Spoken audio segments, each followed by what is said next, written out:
started raining, we actually had a couple good runs. Yeah, it was a bit nice to begin with. Maybe got 3 runs in the dry. Yeah. And that was fun.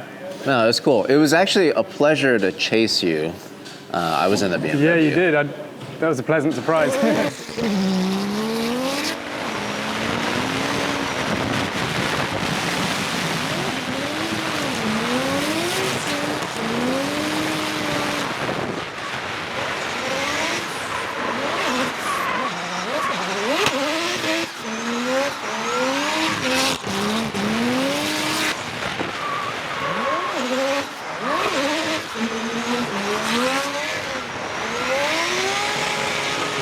So this is a Corvette that has a rotary, which is the opposite of what we usually see. Yeah, so that was kind of the idea. We see a lot of people doing the V8 swaps into the RX-7s and in the S chassis. So we wanted to build something totally unique. And obviously the Corvette is a great chassis. You see it in America doing really well. So I didn't want to put an engine into something that wasn't going to be nice to drive. So yeah, that was where the idea came from. So we took the V8 out. We didn't want to have an identical car to Dave from Drift Games, so we knew we had to do something different, and this is the concept that we came up with. Always wanted a rotary engine in a car, and it fits surprisingly well. Yeah, so it actually has quite a bit of room, huh? Yeah, I mean, the engine bay in the Corvette is not massive. I think a lot of people make mistake thinking of V8 being like a 6-litre engine. It's gonna, you could fit anything inside, but the Corvette is quite a pointy car. It's not got much height. So even with the rotary engine, it wouldn't fit if you didn't dry sump it. So you'd get it as low as possible. Although it looked quite good when we first put it in, we had a lot of space. Once you start bolting on everything that goes around, it soon took up kind of all the space. So.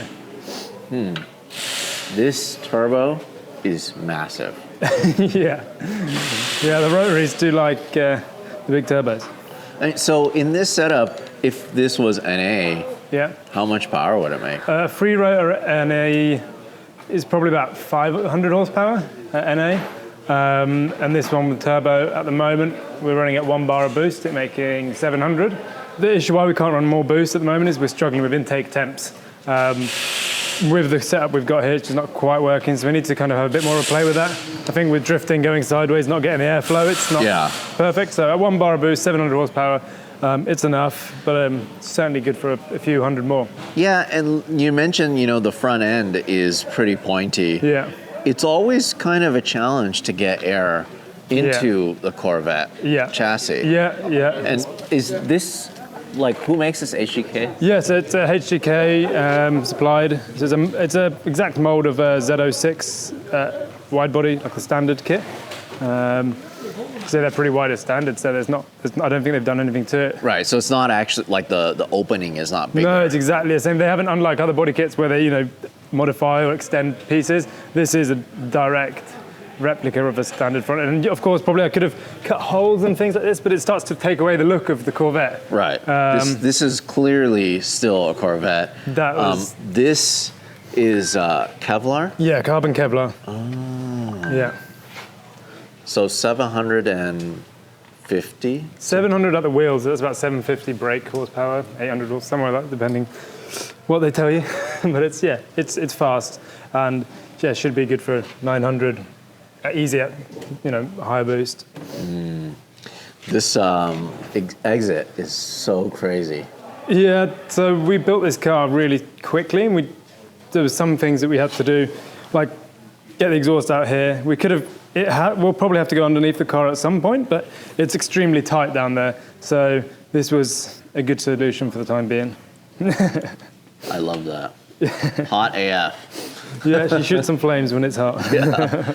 The sound that comes out of this thing is so incredible. Plus, you're making so much smoke in this. Yeah. I can't even see behind you.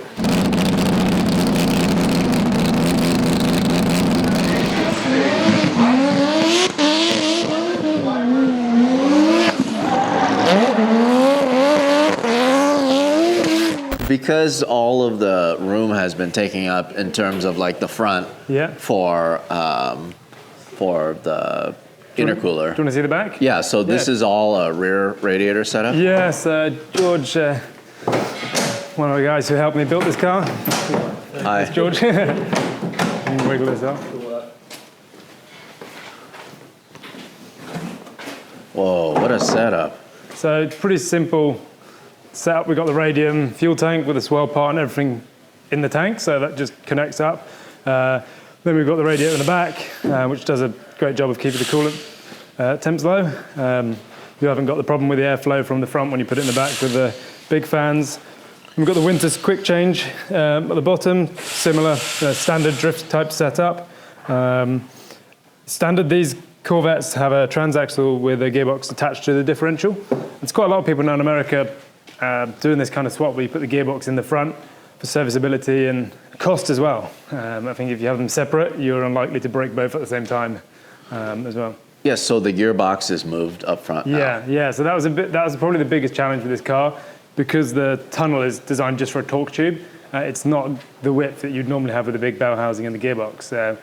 And with the Corvettes being quite a lot of different materials, you've got fiberglass, bulkhead with some metal kind of bonded in. There's only so much you can do before you really start playing around and making your life difficult, having to bond new metal in to weld to. So it's tight, and it makes changing the clutch a little bit difficult, but yeah, it works. And then what transmission is it? It's a Quaife 69G, so that's a British-made 6-speed sequential. Yeah. I'm surprised this being sealed, it gets enough air through the radiator. Yeah, again, we were tempted, obviously, to put in vents and cut holes in this, but it was that kind of same thing. I wanted to keep it looking as Corvette as possible, so we ran it the first time, and I think it just sucks air out, manages to get the air anyway, so we've not seen a problem. The temperatures don't get hot, so yeah, why cut holes and ruin the look for that? It looks great. It's so cool. I love this setup here. Yeah. So HGK makes all this stuff? Yeah, so they're super lucky that they kind of do everything. So yeah, you can buy off the shelf this, that, and it all kind of bolts together. We had this part was made in Ireland. Dave Egan had that molded, but you can even buy that from HGK and the dash and everything. They've gone to such detail. You even get the seals in carbon, and then Kevlar on the bottom, so they're mixing the composites. Same with the door, you've got Kevlar on the outside, carbon on the inside, and things like this. You can detach the windows. It's just really nice touch for a drift company. Yeah, even door handle. It's kind of like GT3, what you'd expect in like a GT3 car. This is so cool. Yeah. The window frame is all carbon. Yeah, so you can just take that off, 2 bolts. We can't, out here the regulations say you have to have a window, so 3/4 high, so we have to run it. But yeah, you can pop the roof off, you can take the windows out, and you've got your convertible when it's sunny. So this is that's Lexan. yeah. And this is glass. That's still glass, yeah. Okay. Yeah, you can probably get a Lexan version, but then you start getting the scratches and bits like this. It's not built to be a full-on competition car, so there's quite a lot of parts where we kind of went for aesthetic rather than going the full kind of lightweight that we could have done. It's so cool because it has a Japanese heart, but it also has Japanese wheels. Yeah, so that was, again, kind of like the whole theme of the kind of reverse swap is instead of taking the Japanese car American, we did it the other way around. So it had to be the Blitzo Freeze, and then we got the kind of livery design kind of like Japanese inspired as well. It's so funny to see a Blitz wheel and Corvette brakes. Yeah, and the fitment was just like we had to do a little bit of massaging on the caliper. Yeah. But yeah. That is so close.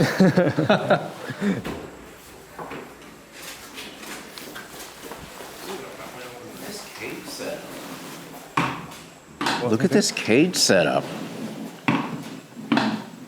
Yeah. This is so neat. Yeah, so we did all this in our workshop with my friend Rob, who is a welder full-time and makes roll cages in his kind of spare time.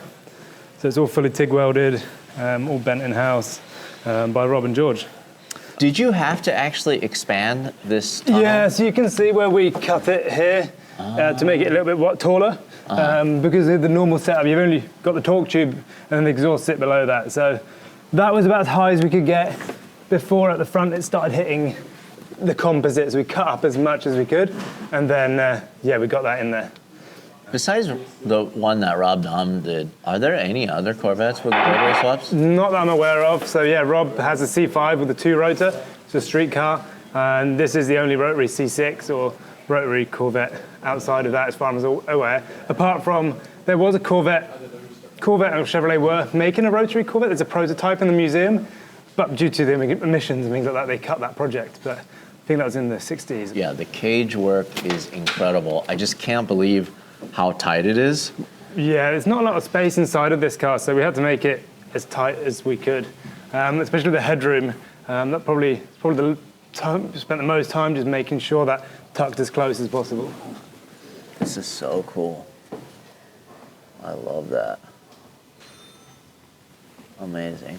Of course, you're running a Haltech setup. Yeah, so that was the easiest way. With PPRE, they run a lot of Haltech, so they could really help us going, and they were really good support of this project. So everything Haltech, running on the PDM in the back, and with the PDM built here, it just meant it was as minimal as possible, and that's what we tried to do here. We tried to keep it as clean as we could. It's so simple. The dash is nice too. Yeah. Again, that was made in Ireland, over here. I love it. Well, thanks for bringing it out. Yeah, thank you for coming. I really hope it dries up because, man, this thing is a smoke machine and it's just such a pleasure to watch you drive.